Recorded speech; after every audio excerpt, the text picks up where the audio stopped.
USA ഈ ഒരു military ടാങ്കിനെ കുറിച്ച് നിങ്ങൾ കേട്ടിട്ടുണ്ടോ? വാളസ് സ്ലീപ്പിംഗ് ടാങ്ക് അഥവാ ഹോപ്പിംഗ് ടാങ്ക് എന്നാണ് ഈ മെഷീൻ അറിയപ്പെടുന്നത്. റൗണ്ട് ബിൽ ഷേപ്പിലുള്ള ഈ ടാങ്കിന് ചുറ്റും മറ്റ് ആക്രമണങ്ങളെ നേരിടാൻ പാകത്തിന് ശക്തിയായ മെറ്റലുകൾ ഉപയോഗിച്ചാണ് നിർമ്മിച്ചിരിക്കുന്നത്. കൂടാതെ ഒരേ സമയം ഒരുമിച്ച് ഫയർ ചെയ്യാൻ സാധിക്കുന്ന 6 ഗണ്ണുകളാണ് ഈ ടാങ്കിനുള്ളത്. ഈ മെഷീൻ്റെ മുകൾ ഭാഗത്താണ് ടാങ്കിനെ ഏത് ദിശയിലേക്കും അനായാസം കൺട്രോൾ ചെയ്യാൻ സാധിക്കുന്ന ഡ്രൈവർ ക്യാബിൻ. സാധാരണ മിലിറ്ററി ടാങ്കുകളിലെ പൽചക്രങ്ങൾക്ക് പകരം ഹൈഡ്രോളിക് പ്രൊപ്പൽഷൻ ലെഗുകൾ ഉപയോഗിച്ചാണ് ഇവ മുന്നോട്ട് സഞ്ചരിക്കുന്നത്. യുദ്ധസമയത്ത് സാധാരണ മിലിറ്ററി ടാങ്കുകൾ ചതുപ്പ് നിലങ്ങളിലും കിടങ്ങുകളിലും കുടുങ്ങി കേടുപാടുകൾ സംഭവിക്കുന്നത് കൊണ്ട് തന്നെ അതിനെ മറികടക്കാനാണ് ഹെൻറി വാളസ് എന്ന വ്യക്തി ഹോപ്പിംഗ് ടാങ്ക് എന്ന ആശയവുമായി മുന്നോട്ട് വന്നത്.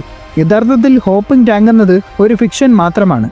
ഹെൻറി വാളസ് 1942 ഇത് നിർമ്മിക്കാനുള്ള പേറ്റന്റ് കരസ്ഥമാക്കിയെങ്കിലും ഹോപ്പിംഗ് ടാങ്ക് എന്ന ആശയം പ്രായോഗികമല്ലാത്തത് കൊണ്ട് തന്നെ US ഗവൺമെൻറ് ഈ പദ്ധതി ഉപേക്ഷിക്കുകയാണ് ഉണ്ടായത്.